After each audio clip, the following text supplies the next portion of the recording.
Bonsoir tout le monde, bienvenue sur Il est temps de vibrer. Ce soir, on va faire le 4e tirage de la chaîne. Donc je vais tirer au sort comme j'ai tiré les lions, les capricornes et les poissons. D'ailleurs, si vous avez ces signes dans votre charte natale, n'hésitez pas à les regarder, n'hésitez pas à vous abonner et à cliquer sur la clochette en bas histoire de recevoir les notifications. Ça aide l'algorithme, ça soutient la chaîne. Je vous remercie en tout cas pour votre soutien. N'oubliez pas que mes messages sont intemporels, c'est-à-dire que vous pouvez les regarder à n'importe quel moment de la chaîne. Et je crois que j'ai tout dit là. Et là, on va faire les béliers. Alors mes petits béliers, qu'est-ce qui se passe? Je vais tirer une carte d'oracle, quelques cartes de tarot. Elles seront placées en énergie générale, challenge, force, faiblesse et finalité qui est potentielle. Seven of Earth, le 7 de terre. Magnifique cette carte. Mes chers petits béliers, les mots-clés sont la méditation, l'ancrage, la connexion, les cycles, les changements, l'interaction, la purification et le stress. Les phrases clés sont aller dans la nature, laisser Mère Gaïa vous guérir, la connexion entre soi et le monde, tout est connecté et a une influence, adresser ses problèmes de stress, méditez et faites taire votre esprit.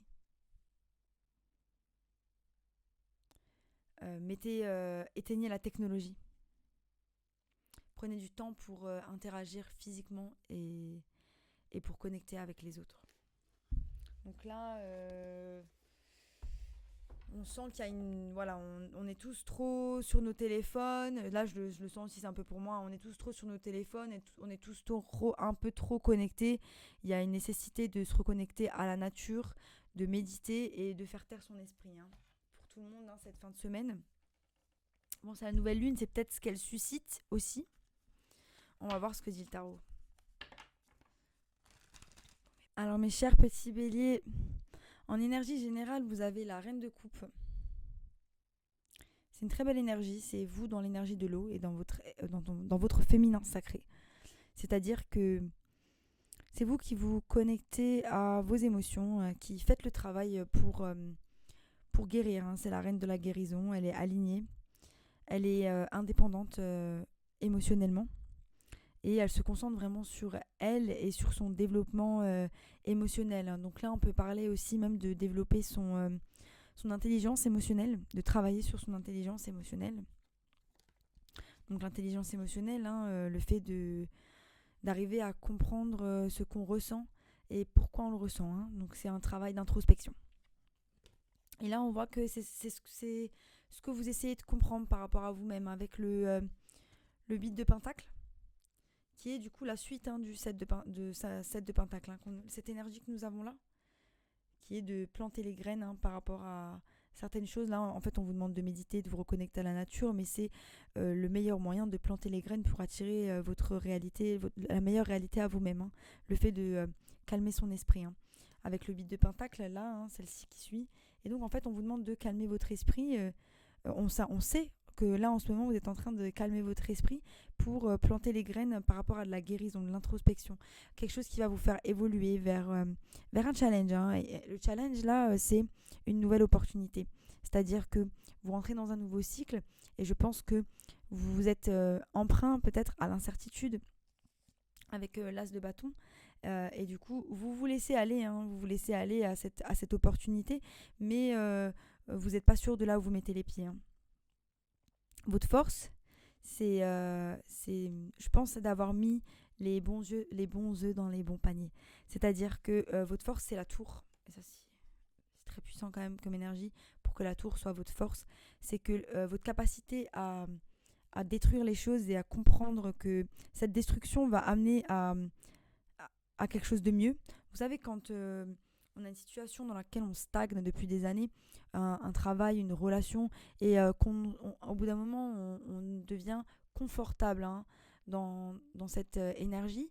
Et du coup, on est malheureux, mais on décide de rester là parce que voilà, on est malheureux et c'est ok. Et là, vraiment, ce qu'on vous dit, c'est vous n'avez pas peur. Vous n'avez pas peur de briser les murs, vous n'avez pas peur de partir si cette chose-là ne vous correspond pas, parce que vous savez ce que vous voulez. et vous savez ce que vous valez. Surtout, vous savez ce que vous valez. Là, on parle de travail, mais aussi de stabilité financière. Vous savez que, par exemple, sur le marché du travail, vous valez quelque chose et vous avez mis les choses en place pour, euh, pour attirer cette meilleure réalité, hein. Aussi, pour certains, je pense que vous avez peut-être mis assez d'argent de côté pour peut-être survivre une période où vous êtes sans travail, le temps de réaliser vos rêves. Il y a aussi cette idée-là avec l'as de bâton, hein, qui est votre challenge, c'est de vous octroyer un nouveau départ. Peut-être que là, vous êtes en train de vous dire, il est temps de m'octroyer un nouveau départ, il est temps d'arrêter quelque chose et de commencer quelque chose de nouveau, hein. Votre faiblesse, on a le 6 de pentacle, clarifié par le 7 de coupe. Et donc le 6 de pentacle, il nous parle d'équilibre, hein, il nous parle d'égalité, de recevoir et de donner à égal, mais aussi de récolter un petit peu ces blessings, ces bénédictions. Vous savez, quand vous avez fait des bonnes actions et que le karma revient à vous, c'est aussi l'énergie du 6 de pentacle. Mais il est clarifié par le 7 de coupe, qui nous parle d'indécision. Et c'est ça, en fait, du coup, qui vous porte préjudice. C'est le fait que vous ne pouvez pas attirer votre meilleure réalité si, pour le moment, vous êtes indécis. Je m'explique. En fait, la loi de la manifestation, elle fonctionne si vous avez vraiment une idée précise de ce que vous voulez. Pour l'imaginer, pour matcher les vibrations dans lesquelles vous voulez être, il faut savoir où vous voulez aller, dans quelle vibration vous souhaitez aller. Et donc là, ce qu'on vous dit, c'est que il faut faire un travail pour savoir quelle est la vibration que vous voulez, quelle est la chose que vous désirez, et du coup pour comprendre quelle va être cette vibration et pour pouvoir la matcher en fait après. J'expliquerai dans d'autres vidéos comment matcher les vibrations.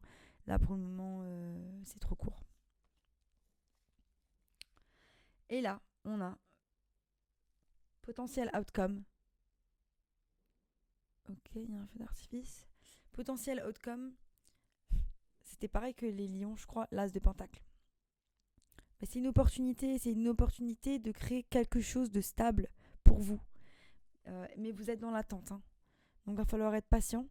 Les choses, elles arrivent. Vous attendez votre bateau, les choses, elles arrivent. J'en suis persuadée. Je pose une dernière carte dessus parce que je me confirmation. Voilà.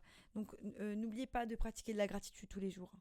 Il faut matcher la vibration à laquelle vous voulez accéder et toujours, tous les jours, maintenir le niveau de gratitude dans lequel vous êtes.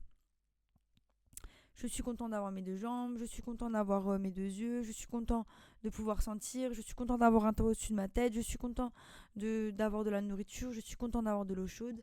Pratiquer la gratitude, c'est très important. Nous prenons notre confort pour acquis. Et ça, il faut arrêter parce que c'est aussi, ça nous empêche d'attirer des choses magnifiques à nous. Il faut se rendre compte que tous les jours, c'est du travail. Voilà. C'est magnifique comme carte et là on a le rêve, hein. Que cette carte nous parle de l'amour et de ce qu'on peut rêver de l'amour, de la façon dont on projette notre imagination envers le fait de vouloir être à deux, le besoin d'être à deux et à quel point le besoin d'être à deux et le principe même d'être ensemble est un principe qui provient du fait d'être seul. Et donc il y a un proverbe qui dit on est seul et on meurt seul. Et là, cette carte, elle vous demande d'accepter un peu plus votre solitude et de ne pas trop vous relayer peut-être sur votre partenaire. Donc, dépendre de votre partenaire pour votre bien-être psychologique, pour votre santé mentale, mais aussi de chercher des partenaires parce que vous êtes amené à vous sentir seul. Il est peut-être temps d'accepter votre solitude. Moi-même, passant par là, hein, je n'ai jamais été vraiment seule de toute ma vie. C'est d'ailleurs pour ça que je n'ai jamais pu construire quelque chose de solide. Et c'est aujourd'hui que je m'accorde un temps où je suis seule. Et il y a des jours, je trouve ça extraordinaire et je me sens complètement complète. Et il y a des jours où je me réveille et je me sens vide et j'ai qu'une envie, c'est de courir dans les bras du premier venu pour recevoir de l'affection. Mais en fait, je sais que c'est pas la réponse, que c'est juste il faut juste que je passe par là, par ces moments-là où je sens que c'est un peu dérangeant, c'est inconfortable et que ça me rend triste et que ça me fait sortir beaucoup de choses de mon enfance et l'enfance, hein, c'est le départ de tout, des besoins qui n'ont pas été remplis. Et, euh, et voilà, peut-être que maintenant, c'est le temps aussi où tout le monde devrait prendre le temps de regarder ce qui se passe si on est tout seul et d'arrêter de dire je m'ennuie donc j'ai besoin d'être avec des gens tout le temps. Voilà. C'était mon message pour vous, mes petits béliers. Assez franchement profond. Et n'oubliez pas de vous abonner si ce n'est pas encore fait et de cliquer sur la clochette en bas pour recevoir les notifications. Et je vous dis à bientôt pour de nouvelles aventures. Bye.